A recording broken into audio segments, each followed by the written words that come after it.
good win for the guys. I thought we did a really good job, like we talked about through the bye week and everything else, of managing that. I think we did a nice job of correcting and curing some of our ills.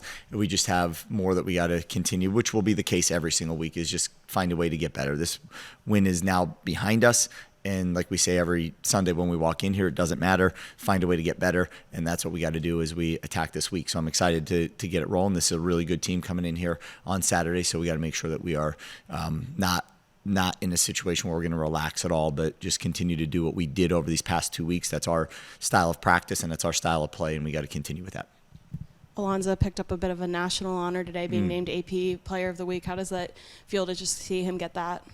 Feels great. I mean, for, him, just his confidence and his belief and his poise through everything that he's been through, just continues to, just be a sort of a motivation really for all of us, to just do what he does and have the belief that he does and just continue to grow his game every single day and continue to grow as a leader every single day, not just as a football player.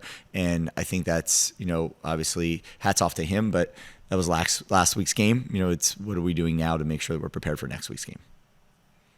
How much props do you give him in terms of his mindset, just in his head? Tons. He seems like he kind of has the perfect balance of confidence. Yes. And humbleness. So yes. How much do you work on that with him? Do you ever have conversations with him about that? I mean, we just had a conversation outside and we have conversations along the way. But ultimately, he's poised and he shows a lot of emotion in good and bad times, but also he keeps himself pretty level-headed when he's back there. There's not a lot of panic. The highs aren't too high. The lows aren't too low. He does a really good job of keeping himself even-keeled all the way through. And that's important in that position. When you could execute that position, without too much emotion during the play and then let a little shine after, one way or the other, I think is important. And I give him a ton of credit for the way he's carried himself. And all offseason, we see so much time you spending on special teams, working on this and that. All offseason, we're like, we want to see something on offense. But yeah, how good does it feel to have your players play that brand and everyone kind of buy into, hey, special teams is the heartbeat of the program? Yeah, that's right. Well, so the way that works is we talk about the defense being the spirit of this team. We talk about the offense as being the confidence of this team. And the thing that ties it all together is the special teams is the heartbeat of this team. So that's really important. You could have one and the other and not be a great team if it's not all tied together with that heartbeat. So that's really where that comes from when we talk about heartbeat. But I just think, there's three sides to the coin, right? There's not just offense and defense. And I've been fortunate enough in my career to win a lot of games because of special teams. And I think that's when you win one because of special teams or you lose one because of special teams, you realize pretty quickly how important it is. Just like little things, the way we do everything in this program, it really comes down to all of that. When you realize the cost of not paying attention to little things, you quickly realize there are no little things. They all matter. And special teams is one of those. One player we maybe didn't talk a lot about in depth after that game was No Way and what he was able to do pretty much in just one quarter, too, with the 50-yard field goal, the two-point conversion, and then the onside kick. Just talk about his versatility and everything he can bring to this team. Well, I mean, and you go back to week one, he got our big hit of the week award for running down on kickoff and getting into the middle of the mess of it on kickoff. He didn't wait back as a safety. He was beating people down the field after kicking off the ball. He is a fierce competitor. He's got a great leg, but if you saw him throw the football, that's almost as impressive as the way he kicks the football. He is just an athlete. He is tough. He's physical, and he has a lot of fun playing this game. And I just, blessed to have him on our team because he's talented. Anytime you're coming off of a really big win like the one that you guys had last week, the sort of the buzz phrase that goes around the facility is trap game. Is that kind of a phrase you're going to be telling your guys a lot when you're talking about Ball State this week? Well, we're going to talk about what we do on a day-to-day basis, and that's what we talked about when we were in our meeting yesterday. Is just that, is that we already got trapped. Right? If we get trapped the second time, shame on us, right? You can't get trapped twice. So this has nothing to do with that anymore. This has to do with us. And I think the way we handled the bye week into UNC puts us in a situation where we know that it's the way we prepare that matters. It doesn't matter who we're playing on Saturday. The scheme will matter, how we fit that up, but ultimately it's us. And that's what we focused on. We went through every picture of Memphis beating Florida State, and then what happened the next week, Northern Illinois beating Notre Dame, what happened in that, we put those up there and we put a picture of us, and then what are we going to do? And it just said that picture of us and then versus us is what we ended up putting on there. So it was not, this is not lost on anybody on this team, that is the case for many teams, and we will not let that happen as we prepare throughout this week. Back to No Way really quick.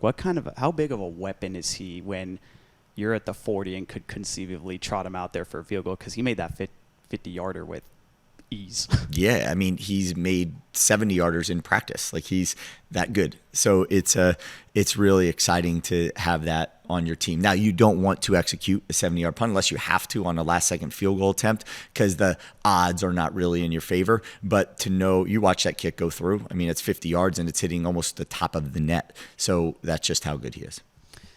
When you critiqued the film, what did you kind of notice defensively? Because I know you all allowed still 50 points, 611 yards. How much was that a microcosm of them throwing the ball, trying to play catch up because you had a big lead, or was there defensive breakdowns? Yeah, I mean, there's certainly some 18's a matchup problem. Their receivers were matchup problems all across the board. I think their scheme, they did a really nice job. I thought DJ did a great job. He was in such a tough position, and just the size he was giving away, to number 18, Nesbitt, who was a great receiver, and DJ we said it, like after I think like the second or third catch, there's a little pushing going on there that's maybe not identified, but ultimately, I said, look, just keep doing what you're doing, just keep fighting. He's one of the best at not allowing someone, even if they catch the ball, to come down with it, right? He fights till that catch is absolutely secured. And, I thought he did a good job. He just ended up getting shoved off a couple times and wasn't in position to be able to make the play that maybe he wanted to make. But he was in position. He wasn't beat. He wasn't run by. He just has to do a better job of staying in that low armpit and do a good job of attacking the football. But that's what I saw on some of those big plays. And then I think we didn't stay on top of one post. There was a 50-yard run that we were okay with actually happening at that moment, because we were playing the pass based on what was left on the clock. And I thought, we hit this quarterback a whole bunch. We just gave up 12 or 13, 20-plus yard plays, but that's what kind of game it ended up being for them, which is just one of those things that you have to juggle and you balance. But we had 5 turnovers, and then we had a block punt, and we had a onside kick. So 7 times we took the possessions away, and that's a big deal. Speaking of hitting the quarterback, seemed like Eric O'Neal was all over the place. Just what did you like out of him on Saturday? His effort. I think those tackles, you saw them out there, 6'7", 6'8", 350 pounds, but they were very good. And I just liked our motor. We just didn't stop. And that was a hot day. It was getting tired, and those guys just kept fighting over and over and over again. Gannon Weathersby, coming through with the one strip sack, and just Jacob Dobbs, when you sent him on blitzes, he was walking their guards or centers and running backs back into the quarterback. There was a lot of really good that was on that film, and there's a lot we got to clean up, and we will. To go back to Barksdale a little bit, I mean, there were Senior Bowl scouts just watching Nesbitt, I'm pretty sure there. How beneficial is it for an underclassman to go up against a guy like that, even if he does struggle a little bit? Yeah, I think it's excellent. Anytime you could go against someone who might be considered one of the best in his position group, in all of college football, is a big deal. I talked to you about that kid all week, and we tasked DJ at times with having to cover, that guy at that size, and we had faith in him doing it. And after we had a small conversation on the side, and I said, look, he's going to catch 1 or 2 more. He said he's catching no more. And I think after that, he didn't catch any more. So I really like his confidence. I like this is a great opportunity for him to take things from that game and really transfer them into how he practices, and then also into how he plays moving forward as well. So this is a great opportunity for him to just continue to grow. This is sort of a big picture question for you, but when you see the infrastructure of a school like UNC, and it could be after you're gone, but how far away do you think JMU is to getting to that point in just the infrastructure, and not just on the field product, because obviously you could beat those programs? Yeah. So I've spoken to Matt Rohn quite a bit about it, and Charlie King, and I know they're both have plans, and we're looking forward in the very near future to having some blueprints of something and begin to put that very much in the windshield, not miles and miles down the road. So I'm excited about that. And then obviously early in the week, but looking at Ball State this weekend, what's kind of the first thing that jumps out to you when you're looking at what they have on their team? Yeah. So these guys are, I think, probably, you go across the board. They're, first of all, very well coached. Second of all, they have a great tight end again, right? That we're going to see, number 88. We'll talk about him as the week goes on. Number 7, this receiver is phenomenal. This quarterback, it goes through him, and I think he does a great job. He understands how coverages work. He understands where weaknesses are, and he gets the ball out quick and accurate. They do a ton of screens, so if you start getting home at all in the blitz game or in your pass rush game, they're going to end up spitting the ball out on the perimeter or setting your aggression up with the screen inside. I think that all, stands out. Their special teams, again, very well coached. Their D-line are big guys. They're aggressive on that side of the ball as well. This is, go through the three teams we just played. This is probably top two teams that we've played up to this point in time. This is a very, very good football team, and I'm excited for our guys to attack this week. Coming off a performance like Saturday, have you kind of felt maybe in the locker room heading into this week that maybe it's a chance to reintroduce yourself to fans kind of after how the home opener went on the offensive side of things? Yeah, I mean, I talked about before, but over the bye week, I went back and watched the TV copy of that, second game of the season, and it wasn't good football. So yes, I think we found and are beginning to find our identity. We're beginning to find who we are on both sides of the ball. I told you, it doesn't just happen overnight. It takes a little bit of time for you to get together and test it and fire in game. But like we said from the beginning, this was sort of a buildup of everything we've done. The ability to stay together, the ability to know each other's why, the ability to not fracture when things get tough. That's what takes teams a long time. And to think that you could do it in a couple months is really hard to do. It's really hard to do. And I think when you look across the college football landscape, you see a lot of teams beating a lot of teams that maybe they shouldn't. And I think it has to do with that, honestly. Scheme's good everywhere you go. Players are good everywhere you go. It's the fracture point that shows up. And if you don't know that guy next to you, care about that guy next to you,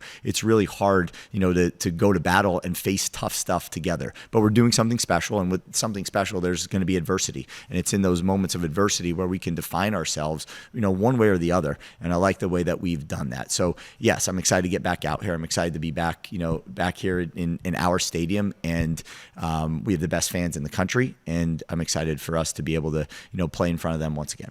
Do you have any update on Cam Ross and Trent Hendrick and Ryan Hansen? Looked like they were a little hobbled at the end. No, Trent's fine. Trent's fine, okay. Yeah, and who else you say? Cam's good. Who else you got? I'm assuming Hansen's good. Who is it? Hansen, all the above. Hansen? Yeah. The punter? Yeah. What's wrong with him? He looked a little hobbled on the... No, he's fine. Okay. He's fine. All right. Yeah. Cool. Yes. That's news to me. That's news to me. Yeah.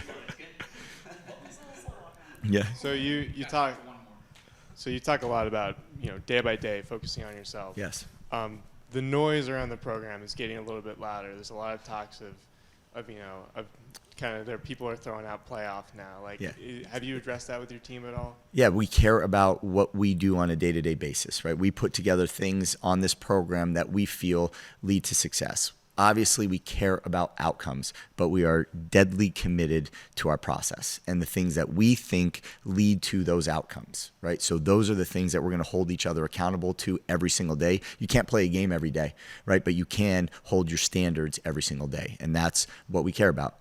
Outside noise, whether it's good or bad, is irrelevant to us. These guys have to ROV all of it. They got to pay attention to who's real to them, who's open to them, who's vulnerable to them. Those are the people they got to care about. They don't got to care about somebody that writes a nice story about them. They don't know who that person is. They shouldn't care, right? They should not care about people, hiding behind keyboards. They shouldn't care. They should care about the people in that room that are close to them and have their best interest in mind. The people that, again, uphold the standard every day and hold them to that standard every single day, and make sure that we're all accountable to each other and accountable to what we believe in and what we've defined that allows us to have success on Saturdays. But again, very little scheme and everything comes into that, but a lot of it has to just do with our attitudes. A lot of it has to do with how we play together. A lot of it has to do with this process. And I'm really, really excited about where we're at, but more importantly about where we're going.